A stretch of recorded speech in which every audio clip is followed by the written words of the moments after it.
doutora Sandra Vilela.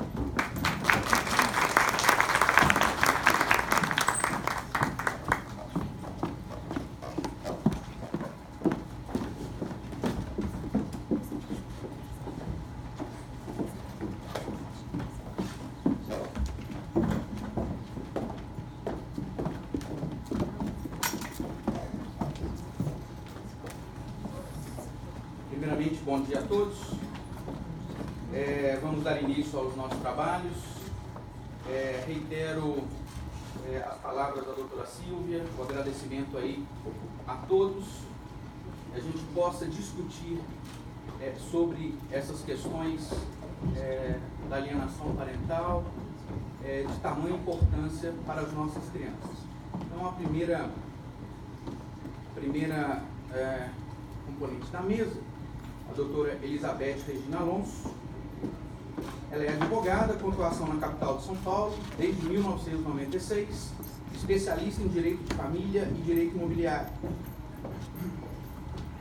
Atuou como conciliadora em juizados de pequenas causas, quando na sua implementação em 1999 a 2004.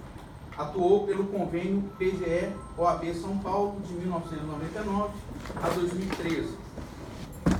Atuante, é consultora jurídica em projetos legislativos na defesa da criança e do adolescente e é uma das precursoras de denúncias da inconstitucionalidade da Lei da Alienação Parental em 2016, junto ao Congresso Nacional e demais órgãos institucionais atinentes à matéria. Muito obrigada.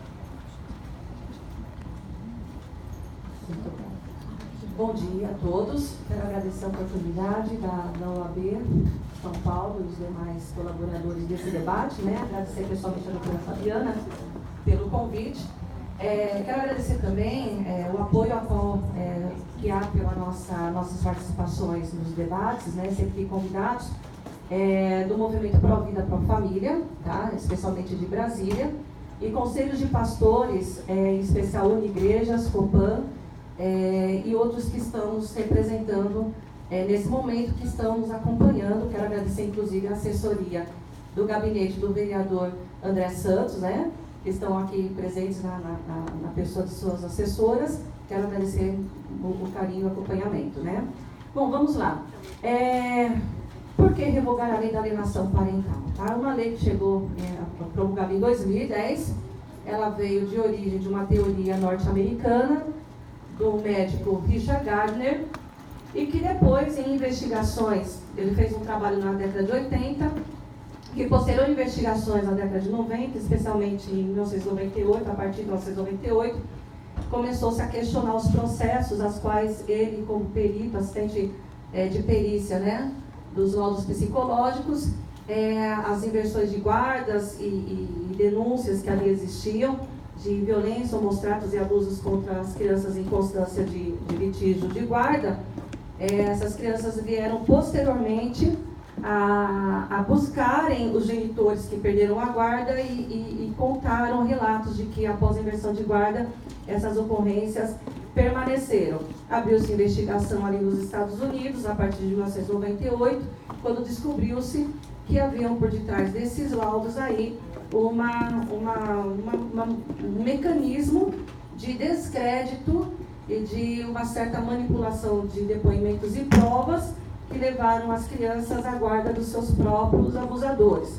E uma investigação do FBI começou a se instaurar, até que em 2003, Richard Gardner se suicidou, tá? De uma maneira misteriosa, o que foi refletido depois nas mídias da época, uma vez que ele era uma pessoa de notoriedade pelo trabalho que ele desenvolveu. Foi dito que ele sofria de um determinado distúrbio psicológico ou psiquiátrico que levou ao suicídio, porém é suspeito, há notícias dos Estados Unidos, grupos que falam que o suicídio vem em decorrência da conclusão ou do avanço das investigações referente à pedofilia ligado a esse profissional. Só que acontece que a militância e a teoria ela se propagou pelos países afora, chegando ao Brasil no Congresso Nacional em 2008, tramitação foi ali feita, em 2010 ela foi promulgada, estamos há 9 anos com essa lei. Para mim poder dizer que essa lei ela é inconstitucional ou ilegal, eu preciso de um parâmetro de legalidade para que a partir dela eu consiga confrontar essa questão, né? Então, primeiro, o parâmetro constitucional que nós temos no nosso país, qual é a regra geral com relação aos direitos da parentalidade? Está consagrado no artigo 226, parágrafo 4 da nossa Constituição, aonde constitui-se direito parental o da mãe e do pai como entidade familiar. Só que a parentalidade, ela tem os limitadores, ou seja, ela não é plena, ilimitada e irrestrita. Ela tem 3 limitadores. Primeiro, a dignidade da pessoa humana, que é focada na criança, que é de ordem pública, prioridade do Estado na proteção e no cuidado dela. Por quê? Dentro da relação familiar, a criança, ela é quem está em estado de vulnerabilidade e em desenvolvimento, como foi feito até na introdução da reunião, né, pela colega que introduziu a reunião aqui. A criança é o foco da dignidade da pessoa humana. A paternidade responsável. E também é limitador da parentalidade os mecanismos que o Estado deveria impor, ressalto isso, tá? Com relação à violência no âmbito das relações domésticas, tá? É artigo 226, parágrafo 7. Quais são as legislações que nós temos de proteção à criança atualmente? Nós temos o ECA, sobretudo, o ECA inclusive ela veio de uma regulamentação a qual o Brasil assinou a Convenção da ONU de Direitos da Criança e do Adolescente, então ela é uma regulamentação de uma convenção internacional, ao destaque aqui, com referência ao âmbito doméstico, destaques ao artigo 15 ao 18, 33 ao 35, 98 ao 100, do 146 ao 148, porque ela é uma lei que ela olha a questão da criança em vários aspectos, o menor infrator, a adoção, a família substituta, a tutela, a guarda, enfim, mas na questão de família, ela tem uns artigos específicos. O Código Civil, artigo 1583 ao 1638, que trata da proteção dos filhos na constância do divórcio ou da ruptura da relação conjugal, e ela deveria usar a nossa legislação, os nossos processos de família, ela deveria utilizar como procedimento nos fóruns os procedimentos ordinários contemplados no Código de Processo Civil, que é petição inicial, contestação, despacho saneador, produção de provas, alegações finais e sentença, que não é o que acontece nos processos que nós vamos ver em seguida. Então, nós temos legislação? Temos. Nós temos 3 legislações: ECA, Código Civil, artigo 1583 seguintes, e o Código de Processo Civil como rito processual. O que a lei da alienação é? Nós temos uma 4ª legislação. A quem essa lei protege? Ela não protege a criança, ela protege os genitores. Tá? Por proteger os genitores, é onde ela quebra os limitadores da parentalidade. Ou seja, ela determina um mecanismo de ampla e irrestrito convívio parental com essa criança, tirando fora todas as questões de produção de prova e apuração dos riscos que essa criança pode ter. Em outras palavras, ela veio vendida no nosso sistema jurídico como um mecanismo de que a família, se ela não é, ela tem que ser uma família margarina, uma família cor-de-rosa, e não é. Porque nós sabemos que dentro de relações familiares, ou com até uma aparência de uma relação familiar, existem comportamentos de um ou de outro genitor que nós dizemos que não é compatível com o esperado de figura parental. Essa fala, inclusive, ela é mencionada na sentença da juíza do município de Três Passos, do Rio Grande do Sul, no julgamento do menino Bernardo Bodrim, com relação à sentença dada ao pai, Leandro Bodrim.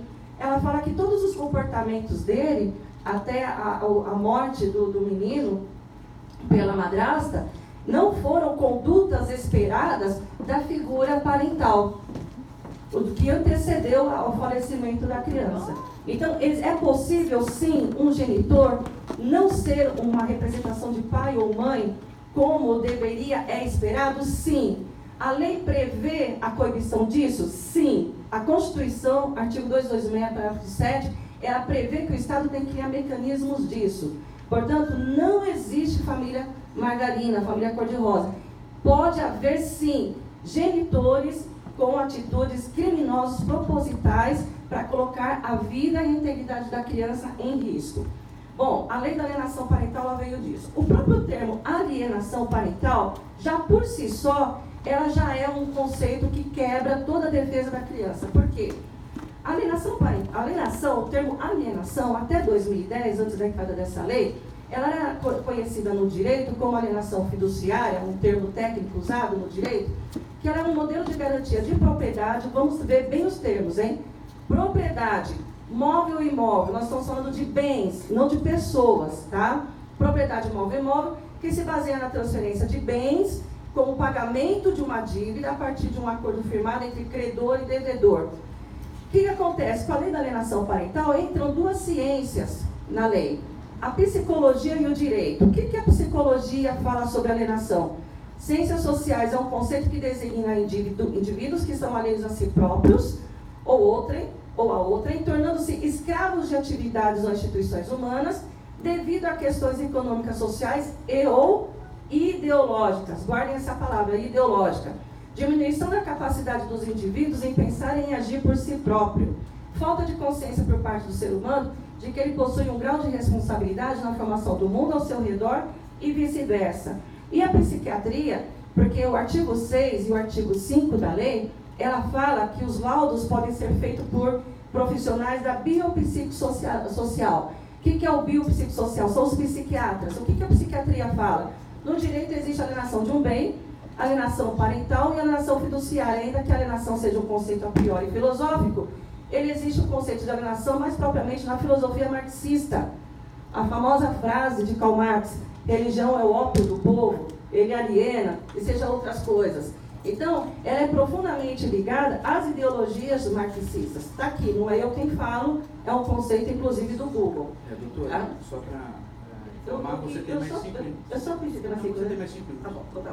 Bom, o que a lei fala? O que a lei da alienação faz? Primeiro, ela é uma lei de direito material, ela é também uma lei de direito processual, tramita magistratoriamente na vara de família, sendo que se você trata de conflito parental, ela deveria ser na vara de infância e juventude, conforme artigo 100 do ECA, e o rito dela é petição inicial e não é despacho saneador para que as partes produzam as provas. As provas quem produz é a lei, ela determina a visita assistida e o laudo e o estudo psicossocial, é a lei quem impõe a prova. Os laudos, eles são ilegais, tem um revestimento de ilegalidade, porque, primeiro, é a lei quem determina, ela quebra o princípio do contraditório e da ampla defesa. Em segundo lugar, ela terceiriza o direito das oitivas serem feitas presencialmente pelo juiz. O psicossocial é um terceirizador dos depoimentos. O Código de Processo Civil determina que o depoimento pessoal tem que ser feito pelas partes direto ao juiz, porque elas têm capacidade processual. E a criança tem que ser ouvida por escuta protegida, conforme a nova lei de 2017. O maior perigo do psicossocial é a cariação, onde coloca a criança junto com quem está sendo acusado da violação dela, para falar na frente do seu violador que ela está sendo abusada ou agredida. Sendo que nem a mulher, quando ela é abusada ou ela é vítima de estupro, ela não depõe na frente do seu estuprador, mesmo que seja um estranho, uma pessoa que pegou na rua. Ela é colocada no vidro como uma proteção para que ela não seja exposta, a criança não. Existe o processo do gaslighting na elaboração e na metodologia desse laudo. Pega-se as falas das pessoas, muda-se no campo da análise e conclusão do laudo, muda-se o significado e a versão dessa história, dessas narrativas das entrevistas, e conclui por alienação parental, ou quando há evidência de abuso, os peritos não colocam abuso, colocam inconclusivo, porque eles não têm imunidade profissional. Eles podem ser oportunamente processados e também ter a sua credencial cassada, se eles não conseguirem serem convincentes porque o seu laudo deu por abuso. Ao ditar ao final que há alienação ou não, ele está usando de um poder discricionário que não deveria lhe pertencer por força do direito administrativo, que o poder discricionário de julgamento é do juiz e não do psíquico. Artigo 2, parágrafo único, deu o poder discricionário ilegalmente ao perito. Então o perito fala, é alienação parental, o juiz não pode julgar diferente, porque senão pode dar recurso e reverter, e ele também pode ser representado na corregedoria se ele dá um julgamento diferente daquele que está nos laudos. Por último, o artigo 5º criou os especialistas em alienação parental. Artigo 5º, parágrafo 2º. Por quê? Porque a lei obriga que o laudo psicossocial seja elaborado por alguém que seja especializado em alienação parental. Veja bem, não é uma pessoa especializada em escuta de criança, de forma generalizada, mas ela tem que ser especializada em alienação parental. Ela tem que conhecer todo esse mecanismo da teoria da alienação parental gardenista para conseguir fechar um gaslight, uma situação de distorção da verdade, inclusive atribuir problemas psicológicos e psiquiátricos à parte processual que não possui qualquer discurso. Inclusive nós temos casos de processo que é imposto o uso de medicamento controlado e a pessoa, se ela não provar, ela pode perder a guarda, inclusive de filho, tá? Então, e esses especialistas, nós hoje não temos uma bancada de profissionais defensores, por exemplo, da violência da criança e violência doméstica. Se vocês procurarem no Google, não existem escritórios de psicologia e advocacia nesse ramo. Mas se vocês digitarem especialista em alienação parental no Google, experimentem. Está cheio de psicólogos e advogados. E os banners dos escritórios são especialistas em alienação parental, guarda compartilhada e observe, falsa acusação de abuso sexual. Não é de denúncia de abuso sexual. Doutor, já vem como falsa acusação. Ok. Falsa acusação de abuso sexual. Criou-se essa especialidade. É algo perigoso para se pensar. Nós temos que ter especialistas em crianças. Tá? Bom, por último eu quero terminar aqui colocando o que isso gerou de consequência. Quando nós trabalhamos com ciências sociais, ela não foge da questão racional de que todo ato reflete uma consequência. Doutora, me desculpa, só para terminar as estatísticas. A gente precisa manter só o equilíbrio das mesas. É só as estatísticas, rápido. A gente precisa manter o equilíbrio de tempo. Aqui, então, deixa eu só agradecer. Quero agradecer então a oportunidade e a atenção de vocês. Espero que em 15 minutos tenha tido um entendimento vago, embora ele é mais profundo, tem um material que é nosso mais detalhado. Tá? Obrigada, gente. Obrigada pela oportunidade.